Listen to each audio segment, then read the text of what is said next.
There are 5 things we've got to change, and there are 4 ways of doing it. The things we've got to change is food, energy, housing, transport and money.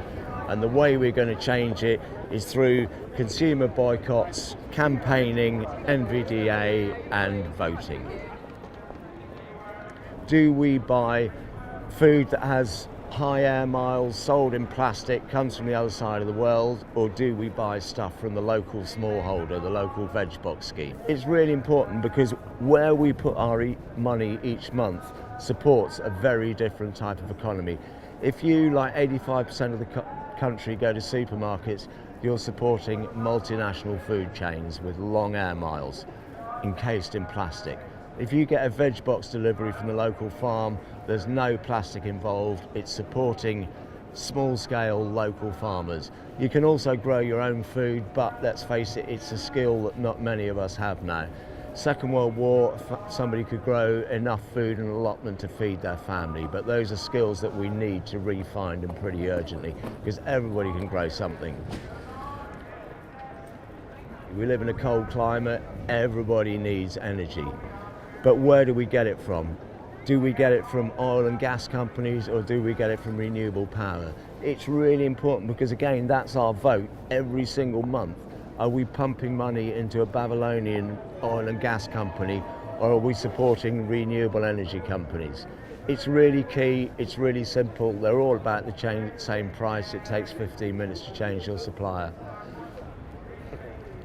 To save energy, we've got to have houses that are properly insulated. All new houses should be to passive house standard, i.e. no net energy use. But it's even more important that the 20 million houses that are already built in this country, that we get them to efficient standards. Pretty much now everybody's got double glazing, but there's a lot of old houses that haven't, and they are generally owned by wealthier people. They've really got to spend the money to get their houses better insulated. That means less cost on the budget and less carbon emissions, and that's what we're after. It may be cheaper to buy a new diesel car or a second-hand diesel car than an electric car, but once you've got an electric or a hybrid, your running costs are so low. Bicycles, public transport, these have a far lesser carbon footprint. And flying, I would just say, is it ethically or morally correct to fly at the moment? I really don't think it is. We have a carbon budget to stop us going over 1.5 degrees, and if you fly, you're just messing up the budget. In a country where we are divorced from the land, we all need money. Where do we put our money? Do we put it in a bank that supports the oil and gas fossil fuel industries, or do we put it in a green ethical bank? And now Triodos Bank have a current account where you can save money, and it only supports good green things. That's the 5 things we've got to change. There's 4 ways to do it. First one is really simple. How do we vote each month with our spending money? Do we support green companies, or do we support Babylonian companies? Consumer boycotts, really important. Second thing is campaigning. We've got to get involved at this stage. You've got to get involved with your local Green Party, XR Group, FOE, Greenpeace, clearing public footpaths, whatever it is. We've all got to spend those few extra hours we have a day a week putting back into the community. It's social capital. Third thing is non-violent direct action. As we can see, we're at Extinction Rebellion. It works. It changes people's minds. Not only people who come here, and for people who come here, they see temporary autonomous zones, they see peace and love and friendliness. It changes people, but it also changes public opinion, and it changes governments.